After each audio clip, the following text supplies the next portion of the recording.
Hey, it's Professor Horan. Yesterday was Valentine's Day. Some call it a Hallmark holiday. I think it's a nice holiday, especially because February is so bleh. But this week I mentioned romantic relationships in your centered student planner. And if there's one thing that can rock your world, it's love. Thinking you're in love, falling in like, talking to someone who's really great. I think it probably is very different with the pandemic going on. But when you think about it, if you're at college, particularly even within a major or just you picked a certain place to go to school, you're surrounded by people who also picked that place to go to school. So you're going to have a lot in common with these people. But young love can be very tough on a person, and it's really important to know who you are before you go there. I don't fully understand the hookup culture, and I thought I was a very liberated 80s woman back when I was in college. I think that seems to almost prevent relationships from growing naturally. But because I do teach interpersonal communication, I will say that relationships should develop not slowly, but incrementally through self-disclosure.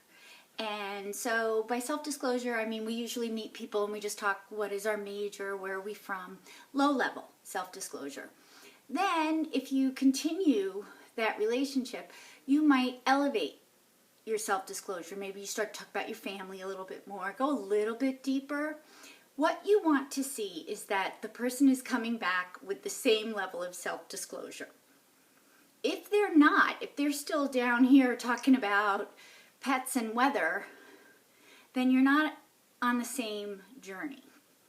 So you might want to dial it back and give that person more time.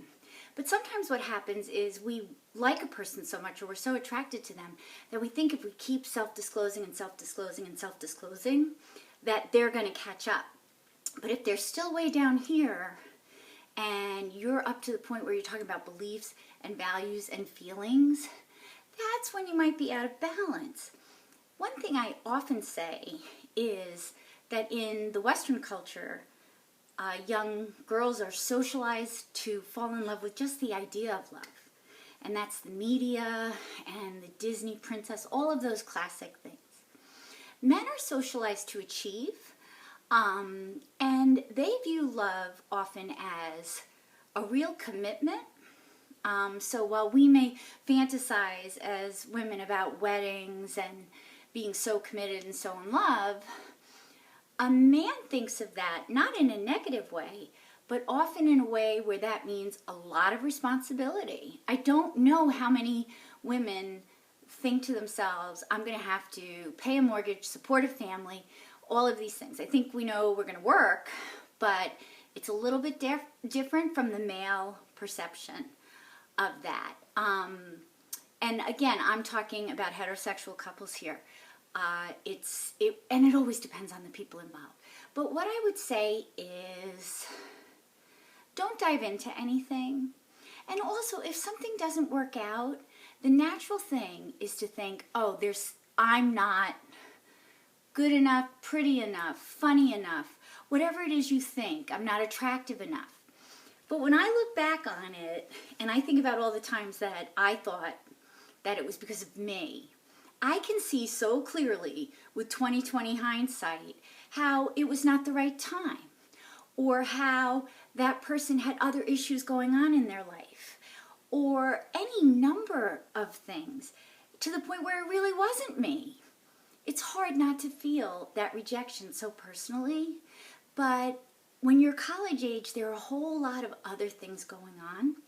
So if somebody's not in the same place as you, or they're in a relationship with you and then they decide they want to end that relationship, I think it's important to try really hard not to personalize that as much as we tend to do. Sure, you're going to feel rejected, I get it. Particularly if then you see that person with someone else. Then you start to say, well, wait a minute, what does that person have that I don't have? Nothing. they just might be easier for the person to deal with at that point in time. There may be nothing wrong with that other person, but the person that left is not ready for anything intense. So I wouldn't assume there's going to be something intense going on with a new person. What it boils down to is you can't put the cart before the horse.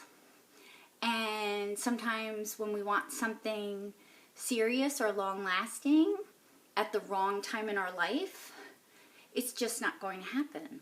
The other thing I like to stress, and I know this is a long video, the other thing I like to stress is that when someone rejects you, you have to remember that biologically you are in the prime time of your life for finding a partner, for mating, for reproducing more people.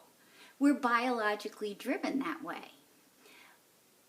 So maybe it's not so bad if somebody doesn't kind of fit the bill, but if they reject you, you have to keep in mind that not only is that person in like shopping for a partner mode, you're in shopping for a partner mode.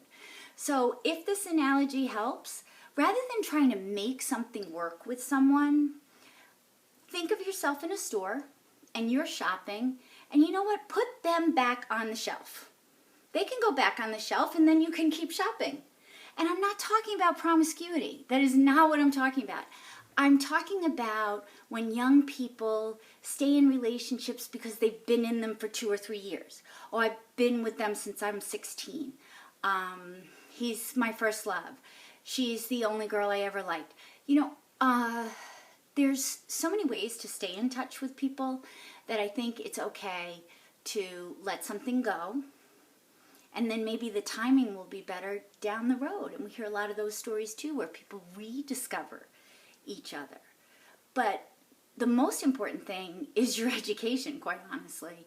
And if I could go back in time, and I don't have a lot of regrets, but boy, do I regret worrying about boys and what boys thought of me. No offense, boys, but if I could go back in time, I would have been so focused on my friends, my courses. I would have taken more interesting classes, maybe double majored, I don't know, but all that's gone now. I can't get that back. And I do think I probably spent a little bit too much time worrying about being in a relationship or mourning a relationship that ended.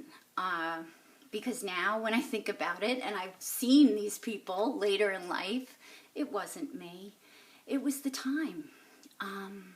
So take that to heart if you're having a lonely February, and just keep it in the back of your mind. But you kind of have to really be into you. You have to be into yourself. Not in a selfish way, but work on liking yourself a lot, and you become more attractive to everyone. Okay? Mwah! Happy belated Valentine's Day.